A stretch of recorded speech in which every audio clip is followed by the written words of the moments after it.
E aí pessoal, tudo certo por aí? Nesse vídeo nós vamos falar sobre as formas do relevo terrestre. Num vídeo anterior, eu já expliquei para você a diferença entre estruturas de relevo, estruturas geológicas e formas de relevo. Então você já está craque em saber que forma de relevo tem a ver com fisionomia da paisagem, ou seja, o aspecto externo que essa paisagem tem. Se esse relevo é mais aplainado, se ele é mais irregular, se ele é mais declivado ou se ele tem uma topografia um pouco mais suave, se ele é mais elevado ou se ele é mais rebaixado. Enfim, são diversas as possibilidades de análise da cara que a fisionomia da paisagem tem, dos aspectos da morfologia da paisagem, e é disso que a gente vai falar. É importante você saber que essa fisionomia da paisagem, ela resulta da ação de um conjunto enorme de agentes internos e externos. Esses agentes, que nada mais são do que forças da natureza que vão agir na modelagem desse relevo, por isso o nome é agentes internos e externos, eles são muito importantes e a gente vai deixar eles para um outro vídeo, porque aí a gente consegue dedicar um pouco mais de atenção e profundidade e usar também o quadro de forma um pouco mais simplificada para você. Mas guarda essa informação. A cara que a paisagem tem, a fisionomia do relevo terrestre, decorre da ação de um conjunto de agentes que agem de dentro para fora do planeta e um outro conjunto de agentes que agem de fora para dentro do planeta. Vamos lá. O resultado da ação desses agentes vai gerar diversas formas. E essas formas a gente pode analisar mais de pertinho, com bastante cuidado, ou um pouco mais de longe, buscando alguns padrões. Eu primeiro quero fazer esse movimento de olhar o relevo terrestre com um certo distanciamento. Assim, olhando mais de longe, a gente consegue identificar padrões e mapear grandes feições do relevo terrestre, o que a gente vai chamar de forma geral de macrocompartimentos do relevo. Eles são 4: os planaltos, as planícies, as depressões e as montanhas. Vamos entender um por um? Vamos nessa. Começando pelos planaltos. Esquece aquele papo que talvez você já tenha ouvido alguma vez, de que planalto é um plano alto. Nem sempre o planalto é plano. Os planaltos podem ser mais aplainados, como o Planalto Central brasileiro, lá onde fica aquela região da produção de soja, de algodão, no nosso cerrado, onde fica a capital brasileira, Brasília, né, que tem aquela fisionomia, aquela paisagem bem aplainada, ou em algumas regiões, como por exemplo aqui no sudeste brasileiro, na Serra do Mar, nós temos planaltos bastante irregulares. O que você precisa saber sobre os planaltos é que eles são regiões de um pouco mais elevada altitude. De modo geral, a gente vai considerar que os planaltos são regiões com mais de 200 metros de altitude, ou seja, localizadas a mais de 200 metros acima do nível do mar.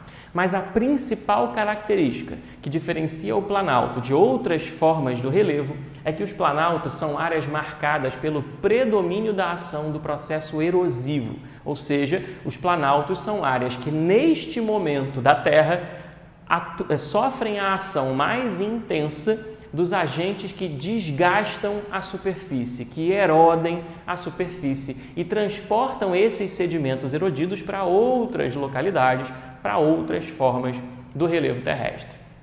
O segundo grande compartimento são as planícies.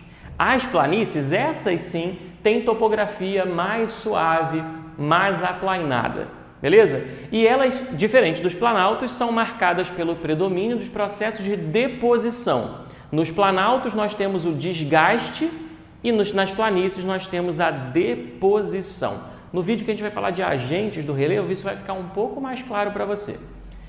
E as planícies, elas se estendem ao longo dos rios, essas são as chamadas planícies fluviais, no entorno dos lagos, as planícies lacustres, ou ao longo do litoral, ao longo da costa dos lugares.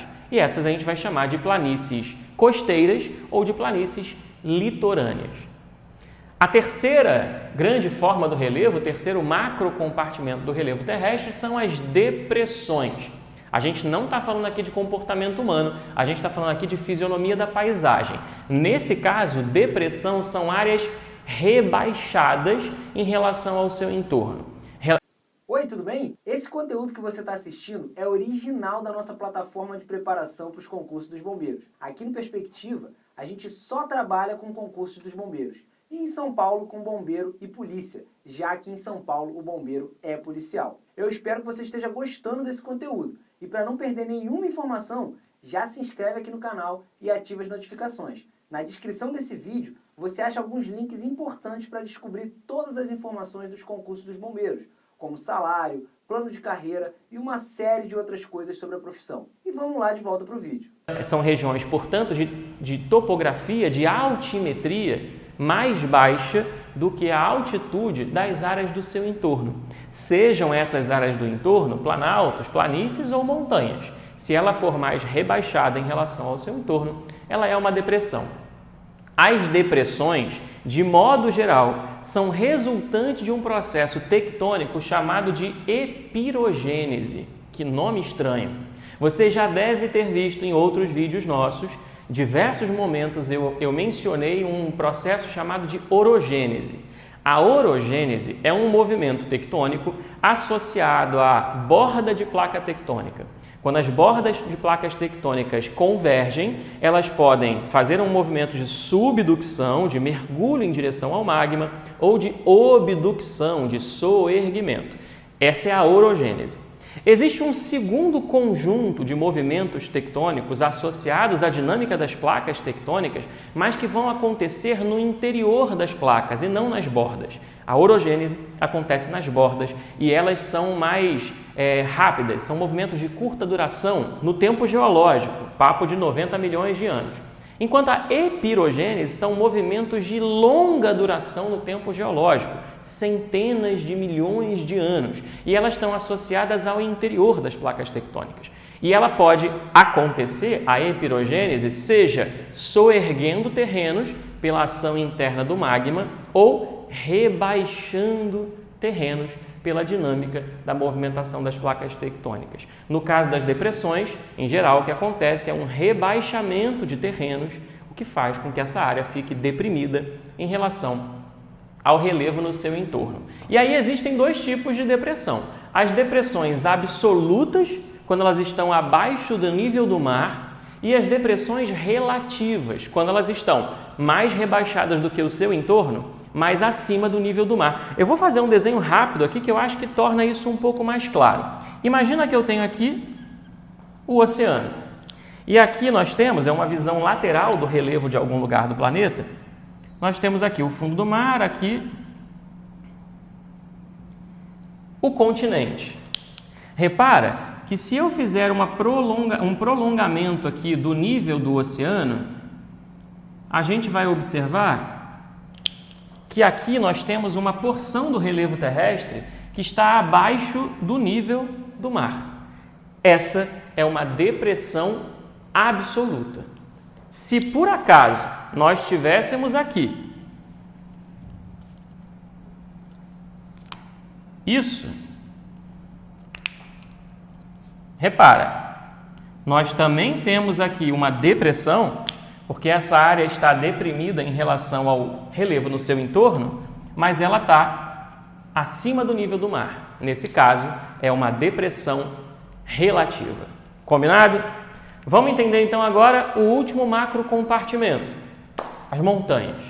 As montanhas, elas têm diversos processos de origem. Elas podem ser dobradas, ou seja, resultantes do movimento de dobramento da borda de placa tectônica, a orogênese que a gente já falou. Elas podem ser falhadas, resultantes de falhamentos geológicos, erodidas, quando o próprio processo de erosão vai destacando uma região do relevo em relação ao entorno, ou de origem vulcânica, que é o óbvio, né? Erupções vulcânicas que vão formando essa morfologia que a gente vai chamar de montanha. Existe uma outra forma, como eu disse um pouco mais cedo nesse vídeo, de observar as feições da paisagem, as formas do relevo, de modo mais de pertinho. E aí são quase infinitas as nomeações possíveis. Eu coloquei algumas aqui que talvez vocês conheçam, outras que talvez vocês não conheçam. Chapadas, coxilhas, escarpas, serras, cuestas, inselbergues, e a lista não termina. Fica tranquilo, é importante que você consiga entender as principais características e processos de formação desses 4 grandes compartimentos. E digo mais, principalmente desses 3 aqui, porque são eles que compõem o relevo brasileiro, segundo a classificação do relevo brasileiro mais conhecida e mais usual, mais atualizada, que é a classificação de um geógrafo chamado Jurandir Ross, que propõe a divisão do relevo terrestre brasileiro em 28 macrocompartimentos, 28 diferentes planaltos, planícies e depressões. Cerca de 90% desses compartimentos, da extensão do território brasileiro, é composta por planaltos e depressões, e alguma coisa próxima de 10% de planícies. E na classificação de Jurandir Ross, não existem montanhas no nosso território. Portanto, é importante você saber que existem essas feições mais específicas, mas é fundamental que você conheça essas grandes feições, esses grandes compartimentos. É isso, a gente fica por aqui. Até o próximo vídeo. Tchau, tchau!